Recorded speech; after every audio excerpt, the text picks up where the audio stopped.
I nomadi di via Bassette non sono entrati nelle case popolari in cui li ha sistemati il comune di Padova, Vigo d'Arzere, Rubano, Paltana. Dormono qui in questi camper parcheggiati nella sede dell'associazione Beati Costruttori di Pace alla Stanga. Sono in attesa degli allacciamenti di luce e acqua. Sono nella casa di Don Albino Bizzotto temporaneamente accolti. La polemica tra comuni tende a scaricarle l'uno sull'altro. Da una parte il comune di Padova ha fatto l'emergenza abitativa, dall'altra parte quindi la residenza è a Rubano, dall'altra parte Rubano dice io sono qua ma non sono io responsabile dell'emergenza abitativa, e il comune di Padova dice sono residenti là, devono arrangiarsi loro.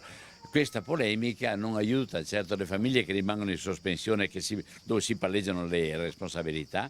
Quello che abbiamo raccolto ieri, lo sfogo del sindaco di Rubano e dei residenti, potrebbe verificarsi anche in altre zone in cui sono stati sparpagliati alla veneziana, come aveva detto il sindaco, i nomadi dopo le ruspe. Ma io credo che nessuno di noi sia il detentore dei diritti degli altri, ma dobbiamo insieme sapere che tutti quanti hanno diritto a vivere, e per vivere bisogna accettare la vicinanza che abbiamo dovunque andiamo, in ogni parte del mondo. Questo di fare le gerarchie, prima noi, dopo loro, sui bisogni e sulle precarietà delle persone, devo dire anche che nella società nessuno farebbe cambio con Sinti e Rom.